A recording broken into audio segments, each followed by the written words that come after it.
कौन कौन से टॉपिक एग्जामिनेशन में आए हैं और कौन कौन से टॉपिक पूछे जाते हैं। 10% का वेटेज है और इस 10% के वेटेज जो है यही डिसाइड करता है कि आपको कौन सा एनएलयू मिलने वाला है। तो बेसिक अलजेब्रा यूज होती है कि लीनियर इक्वेशंस आ गई, उनको हमने सॉल्व कर लिया, फिर चीजें हो गई। देखो अभी तुम्हारे पास टाइम नहीं है तो देयर इज कि किसी एक व्यक्ति को लो, उसको फॉलो करो, एक टीचर को फॉलो करो, किसी एक को फॉलो करो, एक बुक को फॉलो करो, खत्म करो। क्लैट की तैयारी करनी है और जानना है कि क्यूटी का सिलेबस क्या है तो ये वीडियो तुम्हारे लिए है। अगर आपको नहीं पता है कि क्वांटिटेटिव टेक्निक में क्लैट में कौन कौन से टॉपिक्स पूछे जाते हैं तो इस वीडियो को शुरू से आखिरी तक देखना होगा। अगर आप इस वीडियो को शुरू से आखिरी तक देखेंगे तो आपको पता चल जाएगा कि कौन कौन से टॉपिक एग्जामिनेशन में पूछे गए हैं और सबसे ज्यादा किन टॉपिक से एग्जामिनेशन में पूछा जाता है। तो चलिए शुरू करते हैं। जब से एग्जामिनेशन पैटर्न चेंज हुआ है तब से हमारे पास क्या क्या चीजें हैं, जो ज्यादा चीजें पूछी गई हैं उसके बारे में अपन डिस्कस करने वाले हैं।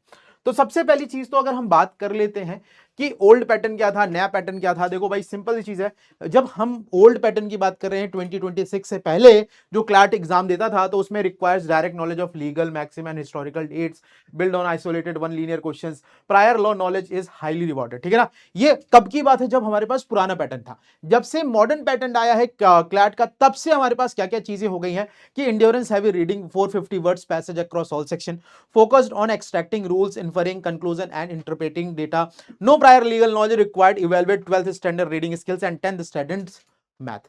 तो यहां पर एक चीज समझ में आ रही कि जो मैथ्स है वो 10th स्टैंडर्ड तक की है और बहुत ज्यादा नहीं। अभी धीरे धीरे पता चलेगा कि कौन कौन से टॉपिक एग्जामिनेशन में आए हैं और कौन कौन से टॉपिक पूछे जाते हैं, किससे क्वेश्चन हमारे पास पूछे जाएंगे। ठीक है, इसके बारे में भी हम बात करेंगे। तो सबसे पहली चीज आपको ये पता है, एनाटॉमी ऑफ एग्जाम की बात कर लेते हैं। 120 क्वेश्चन आते हैं, ठीक है ना, 120 मिनट्स के लिए। ठीक है ना, आप मतलब एक क्वेश्चन 1 मिनट के लिए आप मान सकते हो। और अगर मैं बात करूं हर क्वेश्चन के लिए 1 मार्क्स होता है प्लस मार्क्स, और अगर आप एक रॉन्ग क्वेश्चन करते हो तो मेरे पास क्या होता है 0.25 की मेरे पास नेगेटिव मार्किंग भी होती है। ठीक है गाइस, इतनी बात सबको समझ में आ रही। 5 सब्जेक्ट हैं, सबको पता है, वी नो द 5 सब्जेक्ट।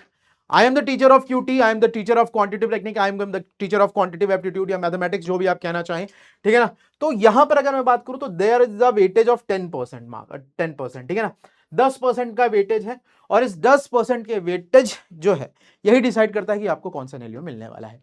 ठीक है गाइस, तो चलो देख लेते हैं इसके बारे में, थोड़ा सा हम बात कर लेते हैं कि क्या क्या चीजें हैं, किस तरह के क्वेश्चन आते हैं। जैसे भी मैंने बताया कि जो नया पैटर्न उसमें सारे के सारे क्वेश्चन जो है पैसेज फॉर्मेट में पूछे जाएंगे, मतलब पैसेज होगा उससे रिलेटेड क्वेश्चन पूछे जाएंगे। जब क्यूटी की बात करते हैं तो यहां पर हमारे पास जो पैसेज होता है उस पैसेज को हम केसलेट का नाम देते हैं। उस केसलेट्स में हमें डेटा एक्सट्रैक्ट करना होता है, फिर उससे रिलेटेड हमें क्वेश्चन करने होते हैं। ठीक है ना, देखो क्या क्या तुम लोगों के फियर है। Student assumes it's advantage mathematics and complex formula. ठीक है ना, रियलिटी इससे बिल्कुल डिफरेंट है। It is purely class 10th arithmetic embedded in data interpretation. 10th level की अर्थमेटिक ही पूछी जाती है, यहाँ पे ज्योमेट्री या फिर और बाकी जो हमारे पास डिफिकल्ट टॉपिक होते हैं उससे तो पूछे ही नहीं जाते। ठीक है ना, तो because many humanities art student skip this section out of fear, mastering those 10 to 14 questions provides the highest return on investment for securing top NLU ranks. Data is presented in the short text table, bar graph, pie chart and makes it caselet के form में हमारे पास दिया होता है, जैसा कि हम जानते हैं।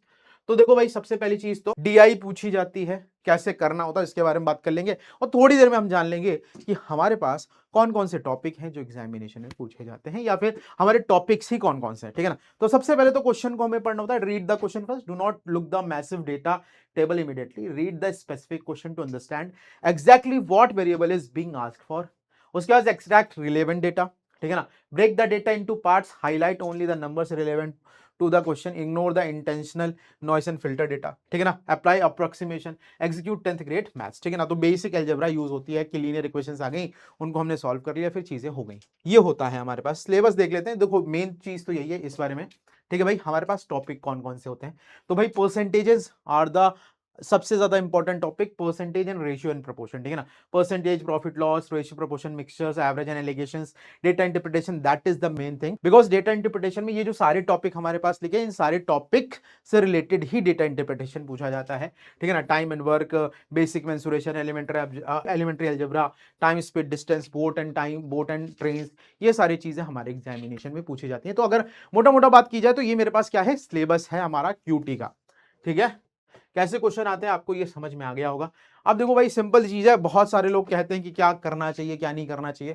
देखो अभी तुम्हारे पास टाइम नहीं है तो देयर इज कि किसी एक व्यक्ति को लो, उसको फॉलो करो, एक टीचर को फॉलो करो, किसी एक को फॉलो करो, एक बुक को फॉलो करो, खत्म करो। लेकिन अगर आपने स्टार्टिंग फेज में है तो पहले 3 महीने में आपको क्या करना चाहिए, revisit NCERT class 10th math for quant basics, built reading endurance to the handle 450 word passage, focus on the conceptual clarity over the speed, ठीक है ना। फेज 2 में हम जब अगर आपके पास 4 से 7 महीने बचे हैं, transition to topic wise practice, है ना, implementation time section test twice a week, begin compiling a formula and shortcuts notebook for quant. देखो भाई mock test is very important, ठीक है ना, मॉक टेस्ट भी देना बहुत ज्यादा जरूरी होता है, अगर नहीं दोगे दिक्कत हो जाएगी भाई, ठीक है ना। तो भाई देखो सिंपल सी चीज है, पूरा सिलेबस मैंने बता दिया कि क्या क्या हमारे पास आता है और कौन से टॉपिक से सबसे ज्यादा क्वेश्चन पूछे जाते हैं, इसके बारे में भी हमने डिस्कस कर लिया। Consistency and intelligent execution forge the path of national और universities. The CLAT is not an intelligence test, it is an endurance and strategy test. Quality of practice, reading deeply, analyzing error ruthlessly, and conquering the fear of data matters far more than the sheer quantity of hour logged. Your blueprint is set, the execution begins now, ठीक है ना। तो ये था हमारे पास पूरा मोटा मोटा सिलेबस थोड़ा ही ज्यादा, बाकी चीजें हमने डिस्कस करी है। बाकी फर्दर आपकी कोई क्वेरी है तो ये सेशन एंड होने के बाद आप कमेंट सेक्शन में अपनी क्वेरी पूछ सकते हैं। बाकी प्रमोद सर, आपके क्यूटी सर आपके साथ हैं, ठीक है ना। तो that's all for the day. और एक काम और करना है, एक कमेंट सेक्शन में लिखना तुम्हें एनएलयू इज लोडिंग, ठीक है ना। That's all for the day, तब तक tata bye bye, take care, love you guys and Jai Hind everyone.